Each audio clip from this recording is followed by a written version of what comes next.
नमस्कार योगीज, मेरा नाम सोनाली है।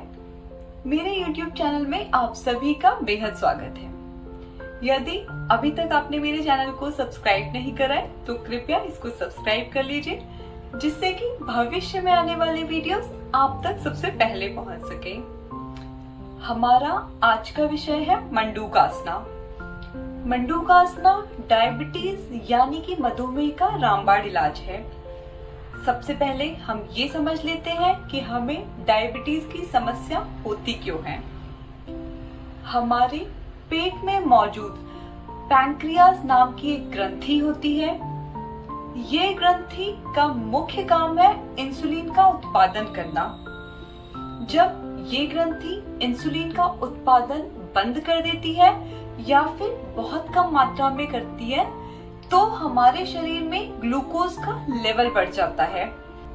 शरीर में ग्लूकोज का लेवल जब सामान्य स्तर से ज्यादा हो जाता है तो इस शारीरिक दशा को ही हम डायबिटीज के नाम से जानते हैं। मंडूकासना हमारी डायबिटीज को तो कंट्रोल करता ही है, इसके साथ ही ये हमारे पेट में मौजूद अन्य ग्रंथियों और अंगों का भी विशेष ध्यान रखता है।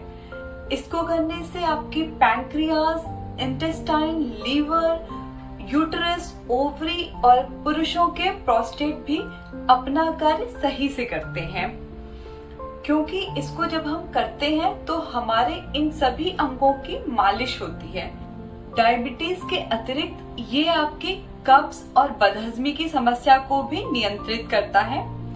इसको करने का उचित समय है प्रातःकालीन शौच क्रिया के बाद, अन्यथा आप दिन में किसी भी वक्त इसका अभ्यास कर सकते हैं, बशर्ते आपका पेट खाली हो, या फिर इसका अभ्यास आप भोजन के 3 घंटे के पश्चात करेंगे। आप चाहें तो मेरी तरह जमीन या फिर पलंग पर वज्रासना की स्थिति में बैठकर भी इसका अभ्यास कर सकते हैं।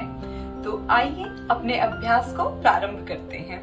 वज्रासना में बैठने के उपरांत हमें अपने दोनों हाथों से इस प्रकार से मुट्ठी बनानी है कि हमारा अंगूठा हमारी मुट्ठी के भीतर होगा और इस मुट्ठी को अपनी नाभि के इर्द गिर्द रख लेना है और अपने हाथों से अपने पेट पर एक हल्का सा दबाव डालना है। ध्यान रखिएगा, बहुत जोर से दबाव नहीं डालना है। वज्रासना में बैठेंगे, मेरुदंड सीधा होगा, हमारी मुट्ठियां हमारी नाभि के इर्द गिर्द होंगी। श्वास को गहरा भीतर भरिए और श्वास को बाहर छोड़ते हुए सामने की ओर मुड़ेंगे। ध्यान रखिएगा, कमर आपकी सीधी रहेगी, कमर में कोई कर्व नहीं आएगा। श्वास को छोड़ते हुए सामने की ओर मुड़िए। इस स्थिति में आपको यहीं पर आकर रुक जाना है। अपने सर को जमीन से लगाने का अभ्यास ना करें। यहाँ पर अब आप श्वास को निरंतर ले सकते हैं। कुछ लोग बोलते हैं कि श्वास को आप नहीं लेंगे, होल्ड कर लेंगे। ऐसा नहीं करना है। हमें इस स्थिति में 15 से 30 सेकंड तक रुकना है। श्वास को निरंतर लेते रहना है। आप श्वास को पुनः भीतर भरते हुए वापस अपनी प्रारंभिक स्थिति में आ जाइए।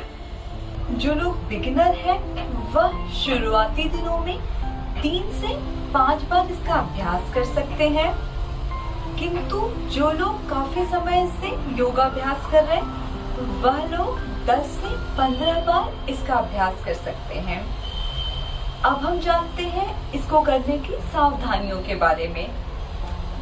जब भी आप वज्रासना में बैठने के बाद आगे की ओर झुकते हैं तो आपका मेरुदंड एकदम सीधा होना चाहिए। आपकी कमर में किसी भी प्रकार का कोई कर्व ना बने। जो महिलाएं मासिक धर्म से गुजर रही हैं या फिर गर्भवती महिलाओं को भी इसका अभ्यास नहीं करना है। हाई ब्लड प्रेशर के लोगों को और हृदयाघात के लोगों को भी इसका अभ्यास नहीं करना है। इसके साथ ही जिन्हें अल्सर है, हर्निया है, जिनके कमर और घुटनों में काफी ज्यादा दर्द है, वह लोग भी इसका अभ्यास ना करें।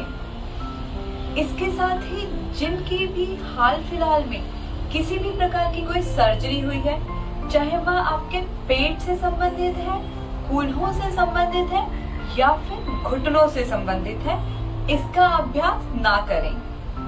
मैं उम्मीद करती हूँ मेरी बताए गए वीडियो से आप अवश्य लाभान्वित होंगे।